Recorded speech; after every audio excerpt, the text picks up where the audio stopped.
اس انسان کی سب سے بڑی کامیابی کی رہنمائی کرنے والی صرف ایک ہی کتاب ہے کہ جسے کتاب اللہ کہا جاتا ہے، جسے کلام اللہ بھی کہا جاتا ہے، جسے قرآن کریم، قرآن مجید، کتاب المبین، کتاب الحکیم کہا جاتا ہے۔ یہی وہ کتاب ہے کہ جو انسان کو شرک و بدعت جیسے بڑے بڑے گناہوں اور بڑی جہالت، بڑی بڑی گمراہی کے گٹا ٹوپ اندھیروں سے نکال کر یہ کتاب رب کی جنتوں میں اس انسان کو داخل کر دیتی ہے۔ اور یہی وہ واحد کتاب ہے کہ جس کتاب کو پڑھنے کا اجر و ثواب بھی ہے اور سننے کا اجر و ثواب بھی ہے۔ اگر کوئی انسان اس قرآن پاک کی تلاوت کرتا ہے، اس کو پڑھتا ہے اور اجر و ثواب کی نیت سے پڑھتا ہے تو اللہ اس کو اجر عظیم عطا فرماتے ہیں۔ اگر اس قرآن پاک کی کوئی انسان تلاوت سنتا ہے، شرط یہ ہے کہ وہ خاموشی سے سنے۔ اس قرآن کی تلاوت کو خاموشی کے ساتھ، ادب کے ساتھ، محبت کے ساتھ، پیار کے ساتھ، اجر و ثواب کی نیت سے، اللہ کو خوش کرنے کے لیے یہ اللہ کی کتاب کی تلاوت جو انسان سنتا ہے تو اللہ اس کو بھی اتنا ثواب عطا فرماتے ہیں کہ جتنا پڑھنے والے کو ثواب عطا فرماتے ہیں۔ تو اس قرآن پاک کو پڑھنے والے، سننے والے، ان کی کیا عظمت، ان کی کیا فضیلت، ان کی کتنی قدر و منزلت، ان کی کتنی شان و شوکت، ان کے لیے کتنا اجر و ثواب ہے۔ اللہ کے ہاں ایسے قرآن کے قاری، قرآن کے حافظ، قرآن کے ساتھ پیار کرنے والے، قرآن کو اپنے سینے کے ساتھ لگانے والے، قرآن کو سمجھ کے ساتھ پڑھنے والے، قرآن کے مطابق عمل کر کے اپنی زندگیوں کو بدلنے والے، ایسے لوگوں کے ساتھ اللہ حضور جلال بڑی محبت کرتے ہیں۔ اللہ کے رسول صلی اللہ علیہ وسلم فرماتے ہیں، بخاری مسلم کی حدیث ہے کہ رسول اللہ صلی اللہ علیہ وسلم نے فرمایا، اللہ حضور جلال کسی ایسی چیز کو اس طرح توجہ کے ساتھ نہیں سنتے کہ جتنی اپنے نبی کی آواز کو توجہ کے ساتھ سنتے ہیں، کہ جو نبی اس قرآن مجید کو، قرآن کریم کو خوش الحانی کے ساتھ پڑھتا ہے۔ اور اسی طرح حضرت ابو ہریرہ رضی اللہ عنہ بیان کرتے ہیں کہ رسول اللہ صلی اللہ علیہ وسلم نے فرمایا کہ اپنے گھروں کو قبرستان مت بناؤ۔ جس گھر میں قرآن پڑھا جاتا ہے، قرآن پاک کی تلاوت کی جاتی ہے، جس گھر میں سورہ البقرہ پڑھی جاتی ہے، اس گھر سے شیطان بھاگ جاتا ہے، شیطان نکل جاتا ہے۔ اور اسی طرح حضرت عثمان بن عفان رضی اللہ عنہ وہ اس قرآن کی عظمت کے بارے میں کیا بیان کرتے ہیں کہ وہ کہتے ہیں کہ اللہ کے رسول صلی اللہ علیہ وسلم نے فرمایا، خیرکم من تعلم القرآن وعلمہ، اور دوسری حدیث، ان افضلکم من تعلم القرآن وعلمہ، تم میں سے بہتر وہ ہے کہ جو قرآن کو پڑھتا ہے، قرآن کو سیکھتا ہے اور دوسروں کو سکھاتا ہے۔ اور فرمایا تم میں سے افضل وہ ہے کہ جو قرآن کو سیکھتا ہے اور دوسروں کو سکھاتا بھی ہے۔ یہ اللہ کے افضل بندے ہیں، یہ اللہ کے بہترین بندے ہیں۔ اور حضرت انس رضی اللہ عنہ بیان کرتے ہیں کہ اللہ کے رسول صلی اللہ علیہ وسلم نے فرمایا کہ اللہ کے خاص بندے بھی ہوا کرتے ہیں۔ صحابہ پوچھتے ہیں، اے اللہ کے رسول وہ کون ہے جو اللہ کے خاص بندے ہیں؟ تو اللہ کے رسول صلی اللہ علیہ وسلم فرماتے ہیں کہ جو بندے اس قرآن کو پڑھتے ہیں، اس قرآن پر عمل کرتے ہیں، اس قرآن کے مطابق اپنی زندگیاں بسر کرتے ہیں، وہ بندے اللہ کے خاص بندے ہوا کرتے ہیں۔ ایک دن اللہ کے رسول صلی اللہ علیہ وسلم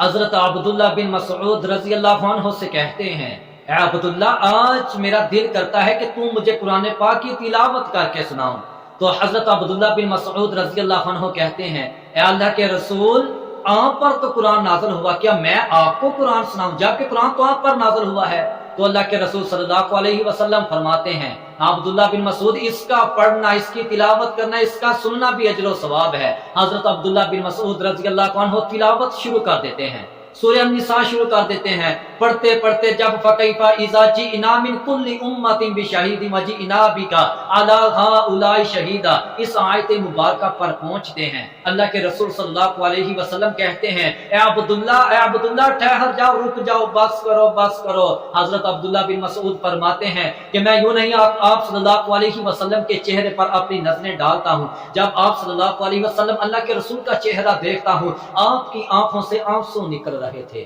آپ رو رہے تھے۔ یعنی کہ قرآن کی تلاوت سننے میں اتنا سکون ہے، اتنی لذت ہے، اس قرآن میں اتنی رحمت ہے، اتنا اثر ہے۔ دنیا کی یہ قرآن پاک واحد کتاب ہے کہ جس کے ایک ایک حرف پر آپ کو 10 نیکیاں ملتی ہیں۔ اللہ کے رسول صلی اللہ علیہ وسلم سے حضرت عبداللہ بن مسعود رضی اللہ عنہ بیان کرتے ہیں کہ اللہ کے رسول صلی اللہ علیہ وسلم نے فرمایا، جو آدمی قرآن کریم قرآن مجید کا ایک حرف پڑھتا ہے اللہ اس پہ ایک نیکی عطا فرماتے ہیں، اور وہ ایک نیکی 10 نیکیوں کے برابر ہے، 10 نیکیوں جتنا اس ایک نیکی کا اجر ہے۔ اور حضرت عبداللہ بن مسعود رضی اللہ عنہ بیان کرتے ہیں، فرماتے ہیں میں نہیں یہ کہتا کہ الف لام میم صرف ایک حرف ہے،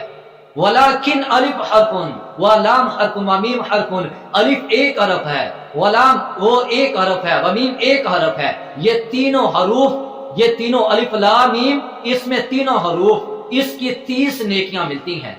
اور پھر اسی طرح جو آدمی قرآن پڑھتا ہے، خدا کی قسم جب وہ قرآن کھول کر خوشحالی کے ساتھ خوبصورت آواز کے ساتھ اس قرآن کو آہستہ آہستہ ٹھہر ٹھہر کر بڑے شوق سے پڑھتا ہے، تو اللہ کی طرف سے آسمان سے جو نوری ملائکہ ہوتے ہیں، اللہ کی رحمت ہوتی ہے، اس آدمی کو ڈھانپ لیتی ہے۔ اسی طرح اللہ کے رسول صلی اللہ علیہ وسلم نے قرآن پاک کو یاد رکھنے والے، حفظ کرنے والے، پڑھنے والے، سکھانے والے، سیکھنے والے، سننے والے، محبت کرنے والے، اس قرآن پاک کو اپنے سینے کے ساتھ لگانے والے، اس پر عمل کرنے والوں کی اللہ کے رسول صلی اللہ علیہ وسلم نے بڑی عظمت بیان فرمائی ہے۔ تو ایسے لوگوں کو آپ کم تر نہ سمجھا کریں، اللہ کے ہاں ایسے لوگوں کی بڑی قدر و منزلت ہے، بڑا مقام ہے، بڑی عظمت و فضیلت ہے، بڑا مقام و مرتبہ ہے، بڑی شان و شوکت ہے۔ ایسے لوگوں کے لیے اللہ کے ہاں بڑا اجر ثواب ہے، بڑا اجر عظیم ہے، بڑے انعامات ہیں۔ اور آج کے دور میں نے بڑے بڑے ایسے لوگ دیکھے کہ جن کے پاس بڑی بڑی جائیداد ہے، کوٹھیوں کے مالک، بڑی بڑی جائیداد کے مالک، فیکٹریوں کے مالک، بڑے بڑے بینک بیلنس کے مالک، بڑے بڑے لاکھوں کروڑوں اربوں خربوں کے مالک، کہ جن کو اس قرآن کو پڑھنا، اس قرآن کو حفظ کرنا، جن کے بچوں کو اس قرآن کا علم حاصل کرنا، ایسے لوگوں کے بچوں کو توفیق ہی نہیں ملتی۔ وَتُعِزُّ مَن تَشَاءُ وَتُذِلُّ مَن تَشَاءُ، یہ تو اللہ کی دین ہے کہ جس کو چاہے اللہ عزت دے، جس کو چاہے اللہ عزت نہ دے۔ تو پھر یہ ایسے جو لوگ ہیں میں نے بڑے بڑے دیکھے کہ جو اس قرآن پاک کا علم حاصل کرنا، اس قرآن پاک کی تعلیم حاصل کرنا، ان لوگوں کے نزدیک وہ لوگ بڑا کم تر سمجھتے ہیں، وہ لوگ اس کو عام سمجھتے ہیں کہ قرآن پڑھنا، قرآن سیکھنا یہ کیا کام ہے، یہ بھی کوئی کام ہے، اس کا کیا فائدہ۔ ہائے آج کے دور میں آپ دیکھیں مدرسوں میں جا کر، مسجدوں میں جا کر، اور اسلامک یونیورسٹیوں میں جا کر، یہ جو اسلامی کالج ہیں جا کر آپ اگر دیکھیں تو وہاں آپ کو غریبوں کے بچے نظر آئیں گے،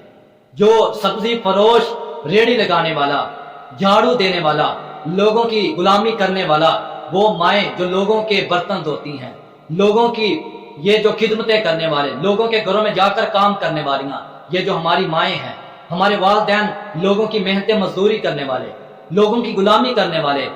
جو دوپہر میں گرمی میں محنت مشقت کرنے والے، اپنا خون پسینہ بہانے والے، یہ جو والدین ہیں ان کے بچے آپ کو مسجدوں میں نظر آئیں گے، مدرسوں میں نظر آئیں گے۔ بس ان لوگوں کی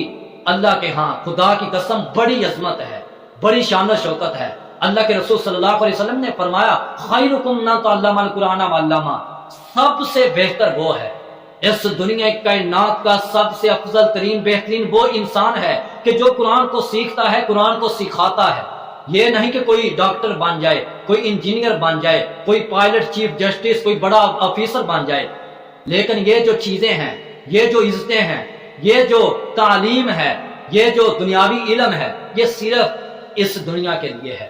کچھ دیر کے لیے ہے، کچھ وقت کے لیے ہے۔ میں نے کئی ایسے لوگ دیکھے ہیں ساری زندگی دنیا کے علوم پڑھتے رہتے ہیں، بڑی بڑی سائنس، ڈپلومے، ٹیکنالوجی، فزکس، کیمسٹری، انگلش، ایسے بڑے بڑے یہ جو